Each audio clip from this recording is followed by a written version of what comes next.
Good afternoon. My name is Joel Ware, and I'm here at Northwest Folklife 2012 in Seattle, Washington, the 41st Northwest Folklife celebration, a free festival of fun and music for people of all ages.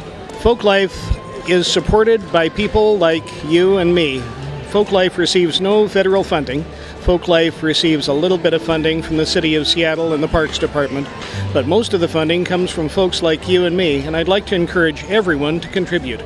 It's very important for everyone to contribute to keep this festival going in the future. Right, I've got a Friend of Folklife button, and I've got another button on there. That's the hospitality pin or the participant pin. It's got a couple of different names, and that means that I gave $100 this year. I'd like to encourage everyone to give at the $100 level. Folklife really needs the money.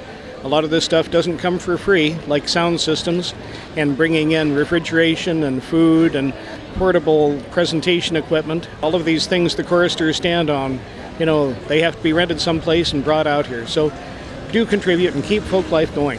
The first time that I was at Folklife, I was back from fighting the Vietnam War, and I was going to college up at Western Washington State College.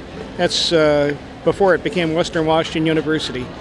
And I came down here and I was just thrilled. I was just amazed. I think the year was 1975. And I was just amazed. 2 years later, I moved to Seattle. That was 1977. And I've been coming to Folklife ever since. I can't stay away. What I love about Folklife, what keeps bringing me back, is the wonderful diversity.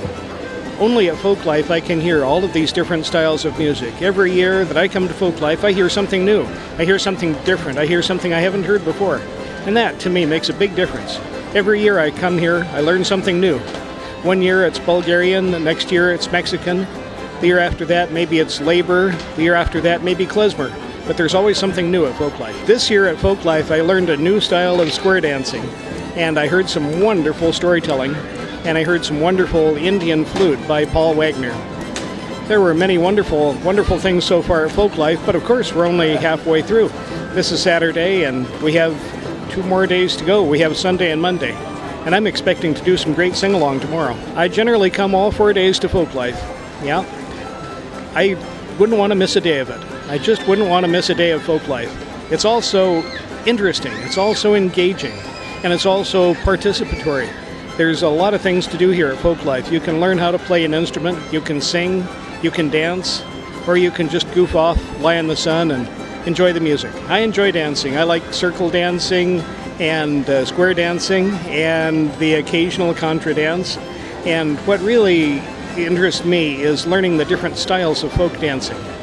Sometimes it's Bulgarian, sometimes it's Ukrainian, sometimes it's Mexican, but there's all sorts of different styles, and you can learn them all here at Folklife. Food at Folklife is wonderful.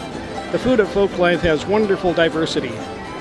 My goodness, you can pick up some Ethiopian chow here, you can have some good old American Southern barbecue, you can have some Indian or Pakistani food, you can have almost anything you can imagine. Russian pierogies, you can have chocolate dipped strawberries. Over the years, Folklife has gotten a lot bigger. When I first started coming to Folklife, it was pretty small. There were a few booths and there were a few acts, and it was all acoustic. Nowadays, it's opened up quite a bit, and there are a couple of 100,000 people over the weekend. It's gotten a lot bigger, but there's still room for everybody to come in and do their thing. I think it's going to get bigger, and I think it's going to get more diverse, and I hope it stays free and open and keeps prospering for everyone. My favorite thing about the Pacific Northwest is the countryside up here, the beautiful mountains, wonderful water, wonderful clean air. Really enjoyed the geography and the beauty in the Northwest. I'd like to encourage everyone to visit Folklife. Visit Folklife this year if you can. Wait until next year if you have to. But by all means, bring your music, bring your smiles, and come have a great time at Folklife.